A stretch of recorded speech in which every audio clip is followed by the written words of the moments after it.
نحمدہ و نصلی علی رسولہ الکریم اما بعد۔ مفتی صاحب، کیا نمک سے روزہ کھولنا جائز ہے یا نہیں؟ کھانے پینے کی کسی بھی حلال چیز سے روزے کا کھولنا جائز ہے، البتہ بعض لوگ یہ سمجھتے ہیں کہ نمک سے روزہ کھولنے کی کوئی خاص فضیلت ہے، تو یہ نظریہ درست نہیں ہے۔ اگر یہ نظریہ نہ ہو اور کوئی شخص نمک سے روزہ کھولنا چاہے تو کھول سکتا ہے۔ وتر کی باجماعت نماز میں امام صاحب جلدی دعائے قنوت پڑھ کے رکوع میں چلے جائیں اور مقتدی کی دعائے قنوت رہ جائے تو اس بارے میں آگاہ کریں۔ یعنی مقتدی نے دعائے قنوت کا کچھ حصہ پڑھا ہے اور کچھ حصہ اس سے رہ گیا ہے اور امام صاحب دعائے قنوت پڑھ کر رکوع میں جا چکے ہیں، تو ایسی صورت میں مقتدی بھی چھوڑ دے جو اس سے حصہ رہ گیا ہے اور رکوع میں امام کے ساتھ جا کر مل جائے۔ کیا عورت اپنے مخصوص ایام کے دوران موبائل سے دیکھ کر قرآن پڑھ سکتی ہے؟ کئی علماء کہتے ہیں پڑھ سکتی ہے، رہنمائی فرمائیں۔ یہ معلوم نہیں آپ نے کن علماء سے سنا ہے کہ عورت کے لیے ان ایام میں موبائل سے دیکھ کر قرآن پڑھنا جائز ہے۔ بہرحال عورت کے لیے ان ایام میں نہ دیکھ کر قرآن مجید پڑھنا جائز ہے، نہ زبانی پڑھنا جائز ہے۔ یعنی صرف یہ بات نہیں ہے کہ وہ قرآن مجید کو ہاتھ نہیں لگا سکتی، ظاہر ہے ہاتھ لگانا بھی جائز نہیں ہے، لیکن ہاتھ لگائے بغیر زبانی پڑھنا یا موبائل پر دیکھ کر تلاوت کرنا یہ بھی عورت کے لیے ان ایام میں جائز نہیں ہے۔ روزہ رکھنے کی مسنون دعا کیا ہے؟ روزہ رکھنے کی کوئی ایسی مسنون دعا منقول نہیں ہے۔ بسا اوقات جو ایک دعا بتائی جاتی ہے وہ بصوم غد نویت من شہر رمضان، تو یہ ان الفاظ کے ساتھ کوئی ایسا اس کو پڑھنا سنت نہیں ہے، یہ محض ایک نیت کو مستحضر کرنے کے لیے بتا دی جاتی ہے، تو کوئی ایسی مخصوص دعا نہیں ہے کہ جس کو روزہ رکھنے سے پہلے پڑھنا ضروری ہو۔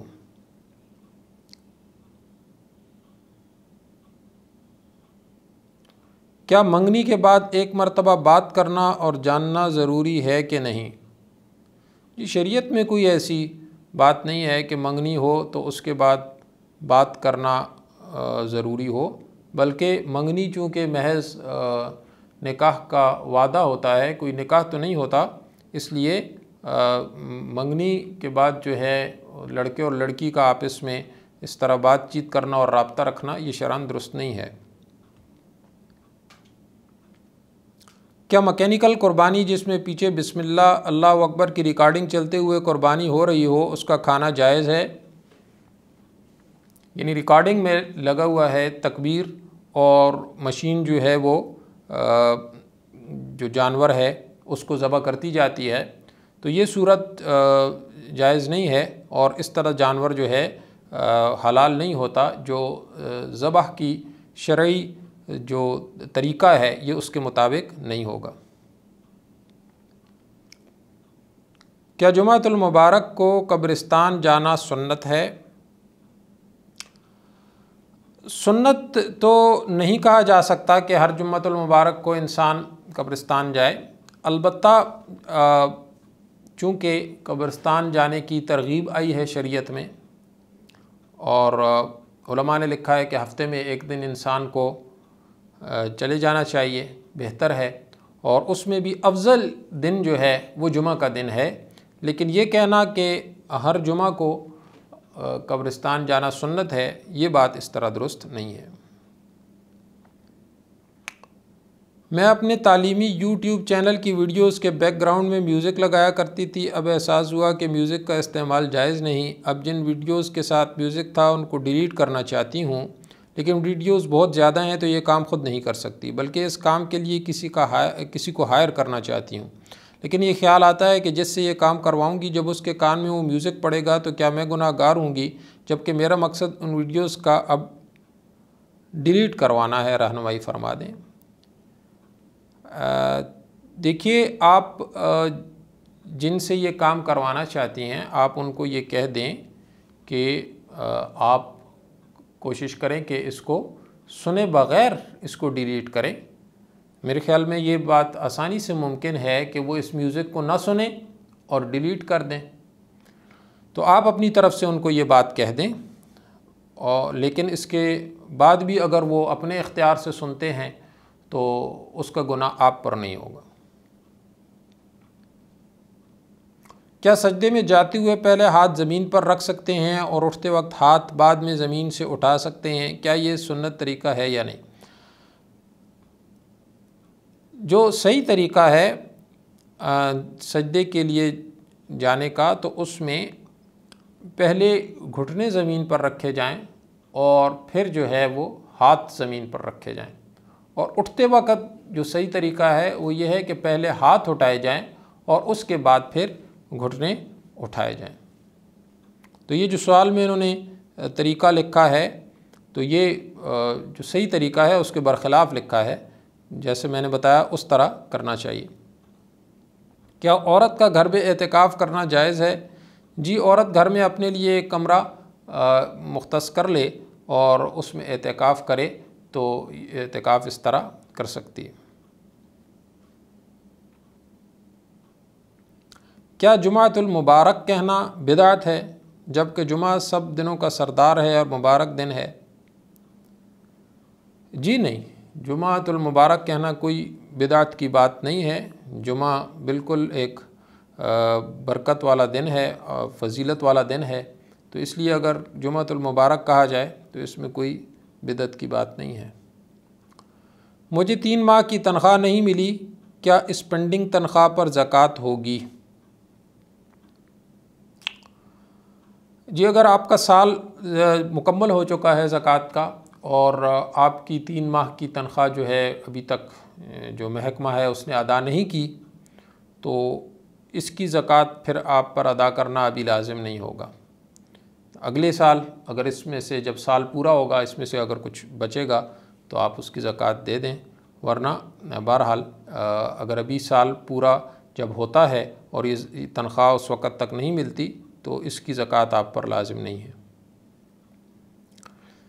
مفتی صاحب، کیا حاملہ عورت کے لیے روزہ چھوڑنے کی اجازت ہے کہ ایک دن چھوڑ کر ایک دن رکھے تاکہ کمزوری نہ ہو؟ ڈاکٹرز بولتے ہیں کہ اللہ نے روزہ کی چھوٹ دی ہے تو کیوں رکھیں؟ آپ بتائیں دین کیا کہتا ہے؟ دیکھیے، یہ کہنا کہ حاملہ عورت کے لیے ہر حال میں روزہ چھوڑنے کی اجازت ہے، یہ بات درست نہیں ہے۔ البتہ اگر حاملہ عورت کو اپنے اوپر یا اپنے بچے کی جان پر اندیشہ ہو کہ روزہ رکھنے کی وجہ سے اتنی کمزوری ہو جائے گی کہ مثلاً بچے کی جان کو خطرہ ہوگا، تو ایسی صورت میں پھر روزہ چھوڑ سکتی ہے۔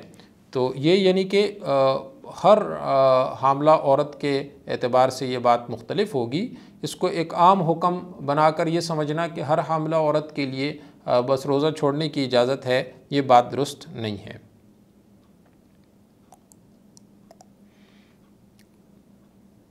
میں یونیورسٹی کی طالبہ ہوں اور یونیورسٹی کے مختلف تفریحی ٹرپس جاتے رہتے ہیں جس میں لڑکے اور لڑکیاں اکٹھے جاتے ہیں۔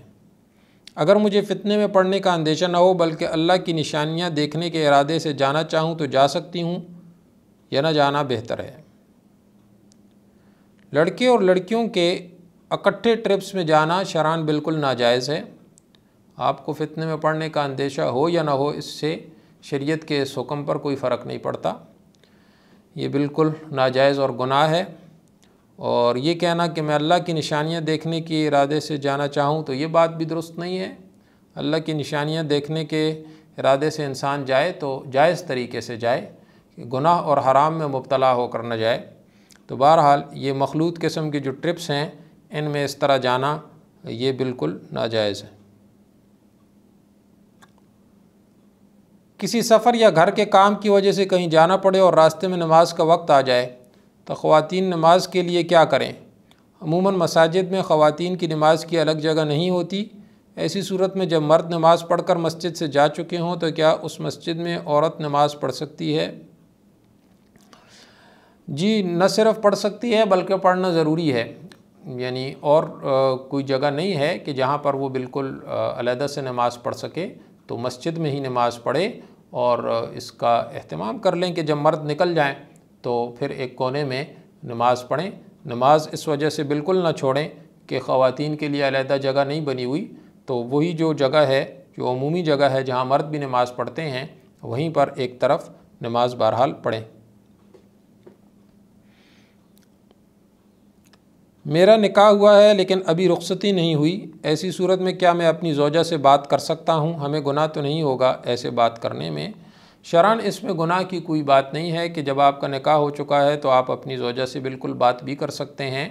بہرحال اس حوالے سے جو ایک معاشرے میں طریقہ کار ہوتا ہے اور خاندانوں میں جو ایک رواج ہوتا ہے تو اس کی بھی رعایت رکھنی چاہیے، یعنی کہ جو لڑکے اور لڑکی کے اولیاء ہیں تو ان کو جو ان کی طرف سے ایک طریقہ کار مقرر ہے اس کے مطابق اور اس کا لحاظ رکھتے ہوئے اس قسم کے معاملات ہونے چاہیے۔ باقی شرعی اعتبار سے جو ہے کوئی اس میں گناہ کی بات نہیں ہے۔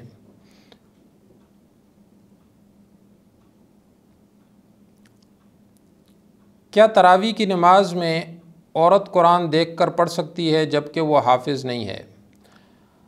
جی، حافظ ہو یا نہ ہو، قرآن مجید کو دیکھ کر نماز میں پڑھنا یہ شرعاً درست نہیں ہے، اور اگر کوئی شخص قرآن مجید کو دیکھ کر نماز پڑھے تو اس سے نماز جو ہے وہ ٹوٹ جاتی ہے۔ مدرسے کو زکوٰۃ دینا تو جائز نہیں ہے، لیکن محتمم صاحب کہتے ہیں کہ میں زکوٰۃ کسی غریب سے قبول کر کے پھر مدرسے کو دوں گا، اس مسئلے پر رہنمائی فرمائیں۔ یہ بات کہنا کہ مدرسے کو زکوٰۃ دینا جائز نہیں ہے، یہ اس طرح درست نہیں ہے۔ زکوٰۃ مدرسے میں دی جا سکتی ہے، بس اس چیز کا لحاظ رکھنا چاہیے کہ آپ جس مدرسے میں یا جس ادارے میں زکوٰۃ دے رہے ہیں تو اس ادارے کے جو انتظامیہ ہے اور جنہوں نے زکوٰۃ کا اور دیگر اموال کا نظام جو ہے اس کو چلانا ہے، تو انہیں زکوٰۃ کے مسائل بھی معلوم ہوں اور ان کی دیانت پر آپ کو اعتماد ہو اور ان کو بتا دیا جائے کہ جی یہ زکوٰۃ کا مال ہے، تو پھر ان کو زکوٰۃ دی جا سکتی ہے۔ زکوٰۃ کے پیسوں سے کسی کے گھر راشن یا ضرورت کی کوئی چیز لی، اب اس کو پہنچانے کے لیے رکشے یا سوزوکی کا کرایہ لگے گا، کیا وہ بھی زکوٰۃ کے پیسوں سے دے سکتے ہیں؟ جی نہیں، زکوٰۃ کے پیسوں سے رکشے یا سوزوکی کا کرایہ نہیں دیا جا سکتا، یہ آپ کو علیحدہ سے دینا ہوگا۔ زکوٰۃ صرف اتنی ہی ادا ہوگی کہ جتنی مالیت کا راشن جو ہے آپ نے غریب تک پہنچایا ہے۔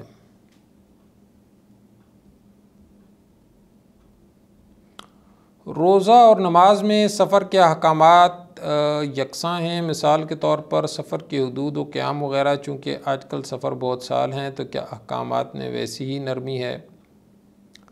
یعنی دیکھیں، اس اعتبار سے یکساں آپ کہہ سکتے ہیں کہ جو شرعی سفر ہے اس کی جو تعریف نماز کے حوالے سے ہے وہی روزے کے حوالے سے بھی ہے۔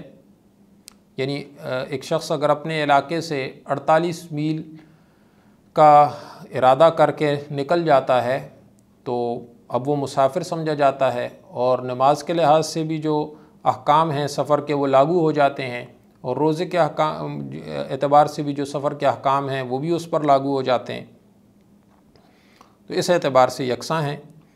اور باقی یہ ہے کہ سفر میں چونکہ آسانی ہے آج کل، اس سے فرق نہیں پڑتا، بس شرعی اعتبار سے جب وہ سفر ہے جس کی میں نے بتا دی تفصیل کے 48 میل کی نیت کر کے انسان جب اپنے شہر سے، اپنے گاؤں سے، اپنی بستی سے نکلے تو وہ مسافر ہے، چاہے وہ کسی آرام دہ سواری پر سوار ہو یا سفر میں مشکلات بھی ہوں، بہرحال سفر کے احکام لاگو ہوں گے۔